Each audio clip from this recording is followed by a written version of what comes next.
खरातचं चाकणकरांशी फोनवरून 177 वेळा संभाषण. अंजली दमानी यांचा खळबळजनक दावा. तर शिंदे, चंद्रकांत पाटील, शेलारांशी सुद्धा खरातनं फोनवरून चर्चा केल्याचा दावा.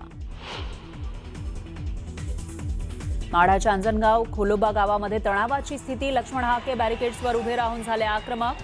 तर घोषणा आणि काही विधानांमुळे कार्यकर्ते आमनेसामने. सोलापूरच्या माढा तालुक्यामध्ये ओबीसी नेते लक्ष्मण हाकेंसाठी या महापुरुषांच्या पुतळ्याच्या मुद्द्यावरून हाके आक्रमक.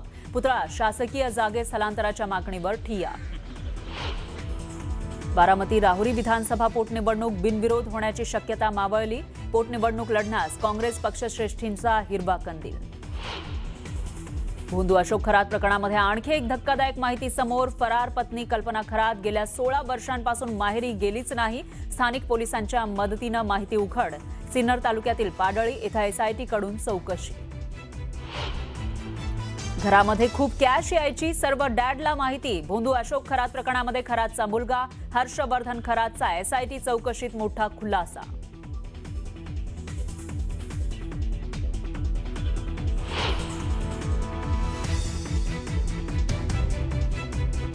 भोंदू खरातला सिद्ध पुरुष म्हणणारा नामकरण आवारे चौकशीच्या फेऱ्यात.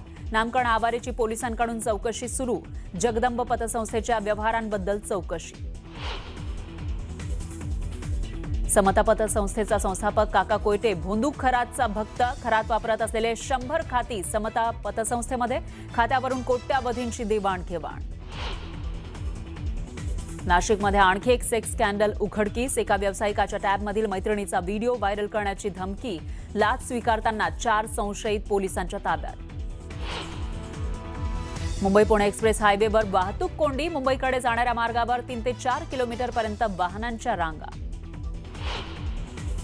मुंबई गोवा महामार्गावर मोठी वाहतूक कोंडी. सलग 3 दिवसांच्या सुट्ट्यांमुळे पर्यटक कोकणाच्या दिशेनं रवाना.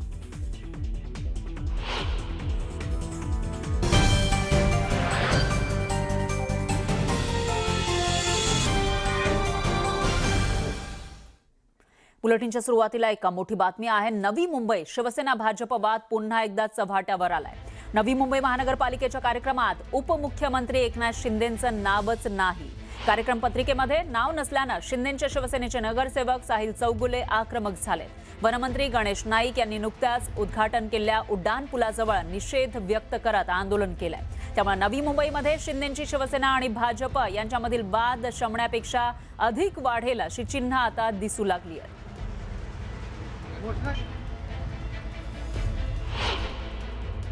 या महाराष्ट्र राज्याचे माजी मुख्यमंत्री, तत्कालीन उपमुख्यमंत्री आणि सर्वात महत्त्वाचं म्हणजे या ठाणे जिल्ह्याचे पालकमंत्री म्हणून ठाणे जिल्ह्याच्या अंतर्गत येणारे एखाद्या महानगरपालिकेच्या अंतर्गत एखाद्या वास्तूच्या, रस्त्याचं आणि पुलाचं उद्घाटन होतं. त्या ठिकाणी माननीय शिंदे साहेबांचं नाव हे जाणीवपूर्वक वगळलं जातं.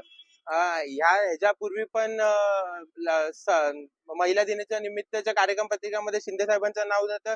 तेव्हाही आम्ही महापालिकेला आणि महापौर मॅडमला सांगितलेलं की तुम्ही असं जाणीवपूर्वक आमच्या साहेबांचं नाव तुम्ही वगळू नका, नाहीतर आम्ही ह्याच्यावर 100% ह्याचा आम्ही निषेध करू.